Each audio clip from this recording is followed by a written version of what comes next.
Hey guys! Hoje eu quero conversar com você sobre verbo to be. Coloca... Vinheta. Vamos botar essa vinheta. Eu quero falar sobre esse assunto muito polêmico, que é o verbo to be.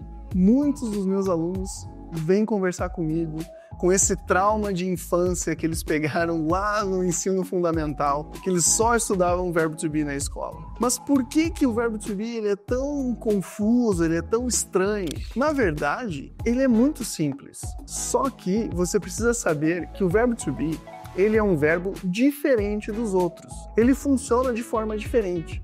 Nós temos os verbos normais, digamos assim, que têm um funcionamento padrão, que são a imensa maioria dos verbos, mas o verbo to be ele funciona de maneira diferente, ele é a exceção. Se a gente aprende primeiro a exceção antes da regra, realmente fica confuso. O verbo to be, ele não deve ser aprendido no início da sua trajetória de estudos do inglês. Ele deve ser estudado depois de você já entender como funcionam os verbos normais. Se você entender primeiro a regra, vai ficar muito mais fácil de entender como funciona a exceção.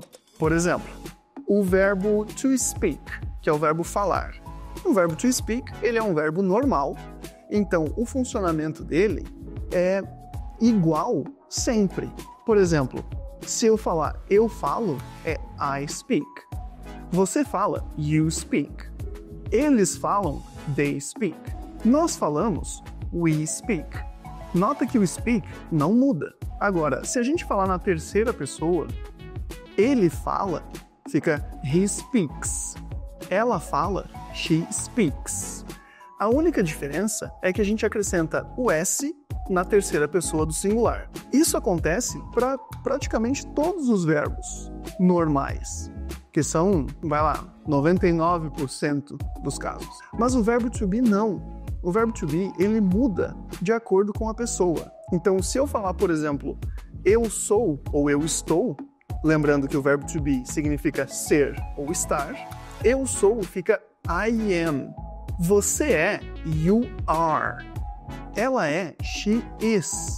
Nota que o verbo to be, ele muda dependendo da pessoa. Então, essa já é uma característica que mostra que ele funciona diferente dos outros verbos. Além disso, quando a gente fala na negativa ou na pergunta, o verbo to be tem um comportamento diferente dos outros verbos. Vamos pegar o exemplo do verbo to speak, do verbo falar. Se eu digo eu não falo, fica I don't speak. Nós não falamos we don't speak. Eles não falam they don't speak. Nota que para todas essas pessoas a gente usa o don't. Se a gente usa na terceira pessoa, é um pouquinho diferente. Ela não fala. She doesn't speak. Ele não fala. He doesn't speak. Nota que a gente usa a palavra doesn't e o S sai do verbo e ele vai para o meio do doesn't. Isso funciona para todos os outros verbos. Na pergunta, é a mesma ideia. Se eu pergunto, você fala? Eu devo perguntar, do you speak? Eles falam, do they speak? Nós falamos, do we speak?